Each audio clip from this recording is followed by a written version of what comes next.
ಆತ್ಮೀಯ ವೀಕ್ಷಕ ಮಿತ್ರರೇ, ನಿನ್ನೆ ತಾನೇ ನಡೆಯುತ್ತಲ್ಲ ಟಿ ಎಕ್ಸಾಮ್, ಈ ಟಿ ಎಕ್ಸಾಮ್ನ ಕೀ ಆನ್ಸರ್ನ ಸರ್ಕಾರ ಅಧಿಕೃತವಾಗಿ ಬಿಡುಗಡೆ ಮಾಡಿದೆ.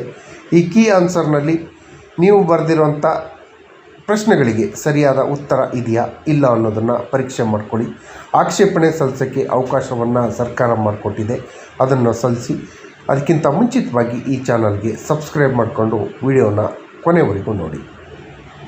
ಸ್ನೇಹಿತರೆ,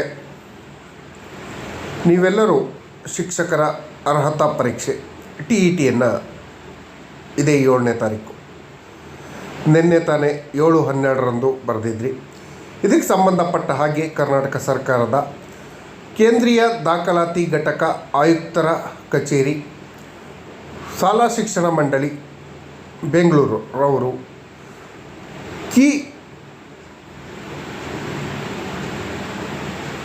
ಉತ್ತರಗಳನ್ನು ಬಿಡುಗಡೆ ಮಾಡಿದ್ದಾರೆ. ಆಕ್ಷೇಪಣೆ ಸಲ್ಲಿಸಲು ಅಭ್ಯರ್ಥಿಗಳಿಗೆ ಸೂಚನೆಯನ್ನು ಕೊಟ್ಟಿದ್ದಾರೆ. ಇದರಲ್ಲಿ ಏನು ಅಂಶಗಳಿದೆ ಅಂತ ನೋಡೋಕ್ಕೆ ಹೋದರೆ 7/12/2025 ನಡೆದಂಥ ಕರ್ನಾಟಕ ಶಿಕ್ಷಕರ ಅರ್ಹತಾ ಪರೀಕ್ಷೆ 2025 ಪರೀಕ್ಷೆಯ ಪತ್ರಿಕೆ 1 ಮತ್ತು ಪತ್ರಿಕೆ 2 ಕೀ ಉತ್ತರಗಳನ್ನು ದಿನಾಂಕ 7/12/2025 ಸಂಜೆ ಇಲಾಖಾ ವೆಬ್ಸೈಟ್ನಲ್ಲಿ ಪ್ರಕಟಿಸಲಾಗಿದೆ. ಪ್ರಕಟಿತ ಕೀ ಉತ್ತರಗಳಲ್ಲಿ ಆಕ್ಷೇಪ ಸಲ್ಲಿಸಲು ಈ ಬಗ್ಗೆ ಅಭ್ಯರ್ಥಿಗಳು ಕೆಳಕಂಡ ಸೂಚನೆಗಳನ್ನು ಪಾಲಿಸಬೇಕು ಅಂತ ಹೇಳಿ ತಿಳಿಸಿದೆ. ಪತ್ರಿಕೆ 1-2ಕ್ಕೆ ಸಂಬಂಧಪಟ್ಟ ಪ್ರಕಟಿತವಾದಂತಹ ಕೀ ಉತ್ತರಗಳಿಗೆ ಆನ್ಲೈನ್ ಮೂಲಕ ಆಕ್ಷೇಪಣೆ ಸಲ್ಲಿಸಲು 9/12/2025 12/12/2025 ಸಂಜೆ 5:30 ಅವಕಾಶವನ್ನು ಕಲ್ಪಿಸಲಾಗಿದೆ. ಯಾರಾದರೂ ಆಕ್ಷೇಪಣೆಯನ್ನು ಸಲ್ಲಿಸೋರಿದ್ದರೆ ಇದರ ಉಪಯೋಗವನ್ನು ಪಡ್ಕೊಬೋದು. ಕೀ ಉತ್ತರಗಳನ್ನು ಆಕ್ಷೇಪಣೆ ಸಲ್ಲಿಸಲು ಕೇವಲ ಆನ್ಲೈನ್ ಮೂಲಕ ಮಾತ್ರ ಅವಕಾಶ ಇದೆ. ಆನ್ಲೈನ್ ಮೂಲಕ ಹೊರತುಪಡಿಸಿ ಬೇರೆ ಯಾವುದೇ ವಿಧಾನದ ಮೂಲಕ ಆಕ್ಷೇಪಣೆ ಸಲ್ಲಿಸಿದರೆ ಅದನ್ನು ಅಂಗೀಕಾರ ಮಾಡೋದಿಲ್ಲ ಅಂತೇಳಿ ತಿಳಿಸಿದೆ. ಅದ್ರ ಜೊತೆಯಲ್ಲಿ ಆನ್ಲೈನ್ನ ಅಡ್ರೆಸ್ ಕೂಡ ಕೊಟ್ಟಿದೆ. School education in Karnataka gov.in ನಲ್ಲಿ ಇರುವಂಥ ಲಿಂಕನ್ನು ಬಳಸಿ ಲಾಗಿನ್ ಆದಾಗ ನೋಂದಾಯಿತ ಮೊಬೈಲ್ ಸಂಖ್ಯೆಗೆ ಬರುವ OTPಯನ್ನು ನಮೂದಿಸಿ ನಂತರ ಆಕ್ಷೇಪಣೆಯನ್ನು ವೆಬ್ಸೈಟ್ನಲ್ಲಿ ಹಾಕ್ಬೋದು ಅಂತ ಹೇಳಿ ತಿಳಿಸಿದೆ. ಅಭ್ಯರ್ಥಿಗಳು ಸಲ್ಲಿಸುವಂಥ ಆಕ್ಷೇಪಣೆಯೊಂದಿಗೆ ಅಧಿಕೃತ ಆಧಾರ ದಾಖಲಾತಿಗಳು ಸಲ್ಲಿಸೋದು ಕಡ್ಡಾಯ ಆಗತ್ತೆ. ಸುಮ್ಮನೆ ಆಕ್ಷೇಪಣೆ ಸಲ್ಲಿಸಿದರೆ ಅದನ್ನು ಅಂಗೀಕಾರ ಮಾಡೋದಿಲ್ಲ. ಸೂಕ್ತ ಆಧಾರ ದಾಖಲಾತಿಗಳು ಇಲ್ಲದೆ ಆಕ್ಷೇಪಣೆ ಸಲ್ಲಿಸಿದರೆ ಅದನ್ನು ಅಂಗೀಕಾರ ಮಾಡೋದಿಲ್ಲ. ಆಧಾರ ದಾಖಲಾತಿಗಳು ಕೇವಲ 500 KB ಮೀರಬಾರ್ದು, 500 KB ಒಳಗೆ ಇರಬೇಕು.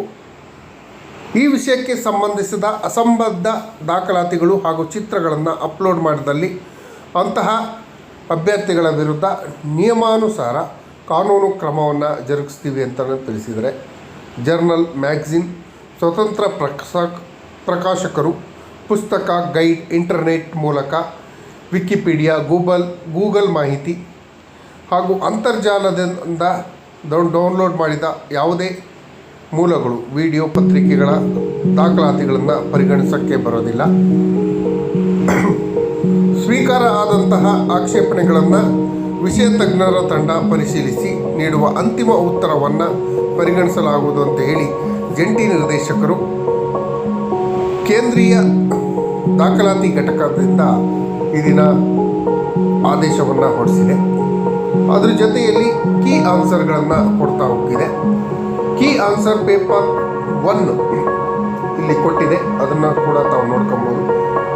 ಕೀ 1ನಲ್ಲಿ Karnataka teachers eligibility test TET 2025 paper 1 part 1 language key answer 1 ಅಂತ ಕೊಟ್ಟಿದೆ. ಅದರಲ್ಲಿ ಲ್ಯಾಂಗ್ವೇಜಲ್ಲಿ ಕನ್ನಡ, ಇಂಗ್ಲೀಷ್, ಉರ್ದು, ತಮಿಳು, ತೆಲುಗು, ಮರಾಠಿ, ಹಿಂದಿ ಹಾಗೂ ಸಂಸ್ಕೃತ 4 ಭಾಷೆಗಳ ಕೀ ಆನ್ಸರ್ಗಳನ್ನು ಕೊಟ್ಟಿದೆ.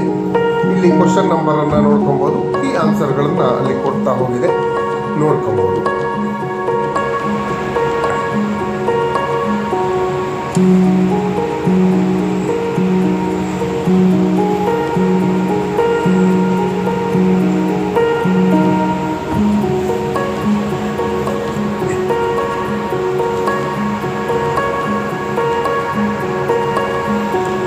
ಅದೇ ರೀತಿ ಪೇಪರ್ 1 ಪಾರ್ಟ್ 2ನಲ್ಲಿ ಅದು ಲ್ಯಾಂಗ್ವೇಜನ್ನು ಕೊಟ್ಟಿದ್ದಾರೆ.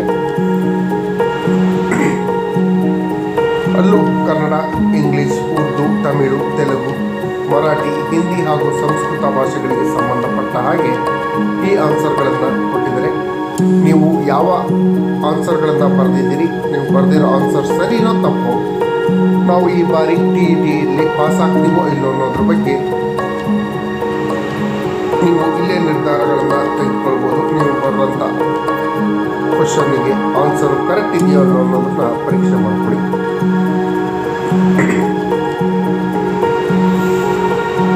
ಅದೇ ರೀತಿ ಪೇಪರ್ 1 ಪಾರ್ಟ್ 2ನಲ್ಲಿ ಅದೇ ರೀತಿ ಕೊಟ್ಟಿದ್ದಾರೆ.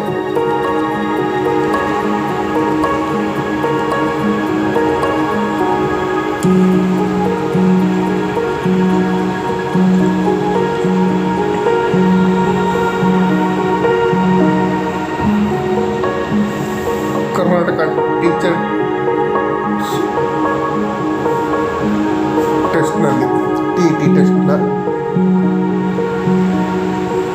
ಪೇಪರ್ 1 ಭಾಗ 4 ಹಾಗೂ 5ಕ್ಕೆ ಸಂಬಂಧಪಟ್ಟ ಹಾಗೆ ಕೊಟ್ಟಿದೆ. ಇದರಲ್ಲಿ ಮ್ಯಾಥ್ಸು, EVS, ಸೋಷಿಯಲ್ ಸೈನ್ಸ್,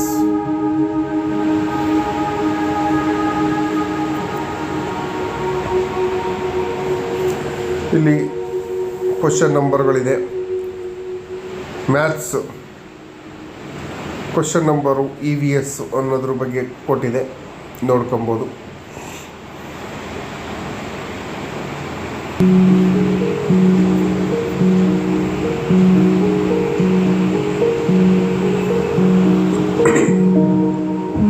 ಅದೇ ರೀತಿ ಪೇಪರ್ 2 ಸಬ್ಜೆಕ್ಟು ಸೋಷಿಯಲ್ ಸೈನ್ಸಿಗೆ ಸಂಬಂಧಪಟ್ಟ ಹಾಗೆ ಈ ಆನ್ಸರ್ಗಳನ್ನು ಕೊಟ್ಟಿದೆ.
ಅದೇ ರೀತಿ ಪೇಪರ್ 2 ಪಾರ್ಟ್ 3 ಹಾಗೂ 4 ಚೈಲ್ಡ್ ಡೆವಲಪ್ಮೆಂಟ್ ಸೋಷಿಯಲ್ ಸೈನ್ಸಿಗೆ ಸಂಬಂಧಪಟ್ಟ ಹಾಗೆ ಕೀ ಆನ್ಸರ್ಗಳನ್ನು ಕೊಟ್ಟಿದೆ, ನಾವು ನೋಡ್ಬೋದು.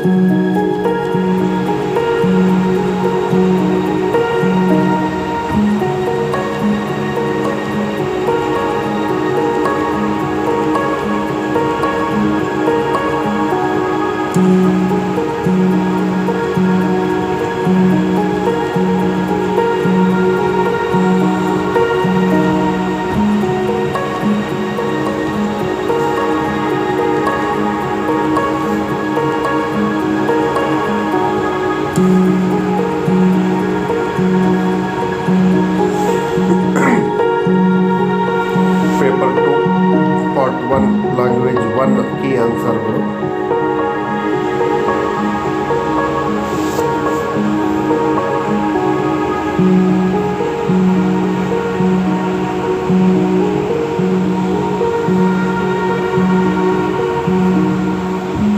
ಪೇಪರ್ 2 ಪಾರ್ಟ್ 2 ಲ್ಯಾಂಗ್ವೇಜ್ 2ನ ಕೀ ಆನ್ಸರ್ಗಳು.